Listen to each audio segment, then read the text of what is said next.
Assalamualaikum warahmatullahi wabarakatuh. Di video kali ini saya akan mengatasi motor Yamaha Mio gerdeg ya, kayak motor Vario 125. Kok bisa ya? Langsung saja kita bongkar, kita cek di bagian CVT-nya. Seperti biasa kita buka cover bawah menggunakan obeng plus, kemudian step kita kendorkan menggunakan kunci 12, kemudian sediakan kunci 8T dan obeng plus PH3 untuk membuka tutup CVT-nya. Kemudian untuk mur puli yang belakang menggunakan kunci 24 dan yang depan menggunakan kunci 17. Nah, setelah kita lepas semua komponennya, kita lepas di bagian kampas gandanya menggunakan kunci 39.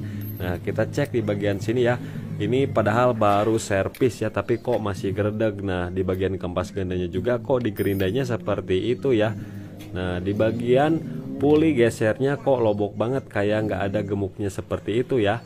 Nah, kok bisa ini stempletnya ada di sini ya, padahal itu di situ nggak bocor ya. Nah, mungkin ada rembesan sedikit, jadi wajib kita ganti untuk sealnya. Mungkin servisnya kurang baik ya, nggak tahu dicuci pakai bensin, nggak tahu kenapa kok masih banyak stemplet seperti itu. Nah, di sininya untuk gemuknya sedikit ya, nggak ada gemuknya, udah hilang ya. Kita lepas dulu bagian pennya. Kemudian tinggal kita cuci menggunakan bensin untuk puli gesernya. Kalau puli yang tetap jangan dicuci pakai bensin, nanti masuk ke dalam bearing, nanti bisa jadi encer, gampang rusak. Kita lepas dulu ya di bagian kampas gandanya, kita buka spiknya menggunakan obeng setting. Kemudian tinggal kita lepas saja. Nah, bisa diketuk, bisa juga pakai obeng ataupun pakai tang ya, tergantung teman-teman. Nah, untuk bagian kampas ganda jangan dicuci pakai bensin, kita cuci menggunakan air sabun sampai bersih. Nah, dan di sini pun untuk pemasangan pernya kok terbalik seperti ini ya. Harusnya yang panjang itu di bagian sini ya. Ini kok terbalik. Nah, jadi usahakan pemasangan pernya harus benar juga ya, jangan sampai terbalik seperti ini. Sekaligus kita cek di bagian dampernya. Nah, dan untuk dampernya masih bagus ya, yang dari karet. Kemudian langsung saja kita ganti sealnya. Nah, biangnya dari sini ya teman-teman, jadi sealnya bisa rembes. Kemudian untuk mangkoknya kan banyak gemuk ya yang nempel, kita amplas aja seperti ini sambil kita pasang di as pulinya. Kita putar rodanya supaya lebih mudah. Kemudian tinggal kita proses pemasangan, kita ganti sealnya menggunakan yang baru, dan jangan sampai terbalik ya teman-teman. Bisa ditekan, bisa dipukul menggunakan seal bekasnya ya, kalau sedikit keras. Kalau lebih mudah bisa kita kasih oli dulu ataupun gemuk CVT-nya. Nah, dan ini pun sudah masuk ya. Kemudian tinggal kita sediakan stemplet CVT yang high temperatur, kita pasang di pasang o-ringnya dulu ya. Nah, yang bawah dan yang atas berfungsi untuk mencegah supaya tidak rembes oli dari corong olinya ya. Nah, gunakan stemplet CVT mau Honda, Suzuki, Yamaha ataupun Ducati kalau ada ya. Nah, kemudian kita kasih pelumasan di sini secukupnya saja, jangan terlalu banyak di bagian dindingnya saja. Nah, di sini oles sedikit aja, jangan banyak-banyak. Nanti setelah selesai dimasukkan nanti dielap ya di bagian dalamnya. Nah, kemudian jangan langsung ditekan, nanti bisa melipat ataupun rusak sealnya. Kita pakai obeng setting seperti ini sambil kita putar. Nah, usahakan harus masuk, kan mudah ya kalau udah masuk. Nah, sisa-sisa gemuknya kita bersihkan, kemudian dielap juga ya, dielap.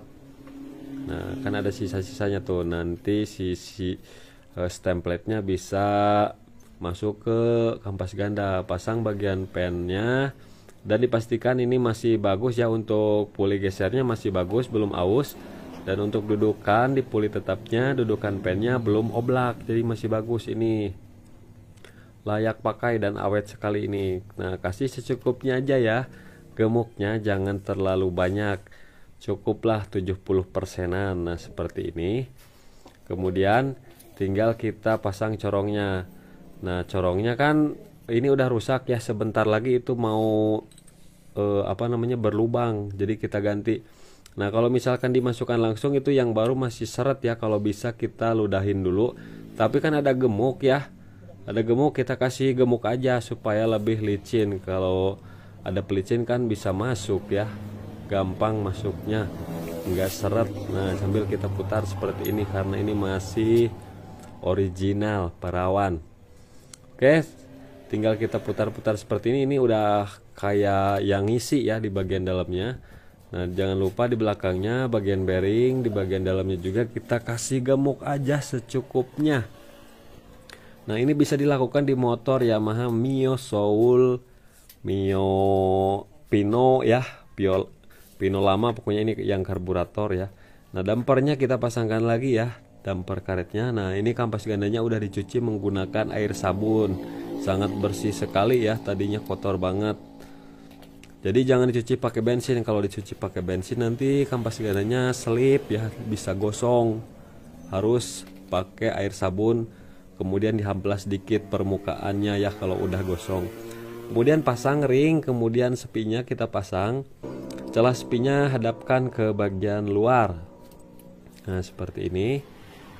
Kita gunakan tang ya, jangan pakai tangan jempol, gak bakalan kuat, nanti melukai diri kita.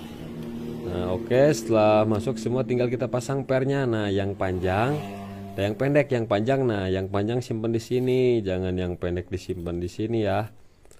Sebenarnya bisa saja tapi itu kurang baik, jadi harus tepat cara pemasangannya juga ya, gak boleh dibolak-balik, harus sejajar. Dan untuk pernya masih bagus, ini kayaknya pakai per bit karbu ya. Udah terpasang pakai tang ya, tangnya yang seperti itu, kalau tang besar nggak bakalan bisa. Kemudian di bagian pernya, nah untuk slidernya kita ganti ya, kita ganti menggunakan yang putih. Yang putih itu lebih awet daripada yang hitam. Nah, kemudian tinggal kita pasang. Nah di sini untuk ada pengganjal ya, bekas per CVT-nya. Ini bawaan mekanik lain, jadi kita pasangkan lagi ya teman-teman, karena ini berpengaruh untuk memperkeras per CVT, bagus buat akselerasi. Jadi nggak perlu ganti per racing. Kemudian tinggal kita pasangkan murnya, langsung kita kencangkan, dan pemasangan murnya juga harus tepat. Yang cembung di bawah, yang rata di atas, jangan sampai yang rata di bawah ya. Harus tepat saja sesuai dengan SOP. Kita kencangkan secukupnya saja ya, menggunakan impact 3 kali jetrek udah langsung kencang. Nah kita tekan seperti ini udah bagus, dan pastikan tidak ada gemuk yang nempel di bagian pulinya. Nah kemudian untuk di bagian rumah ular kita kasih gemuk secukupnya ya, jangan banyak-banyak. Nah kemudian untuk rollernya di sini pakai 7 dan 9 gram ya, racikan. Jadi kita pasangkan lagi, dan ini pun enak karena ini butuhnya buat akselerasi tanjakan ya. Oke, tinggal kita pasang seperti ini udah selesai.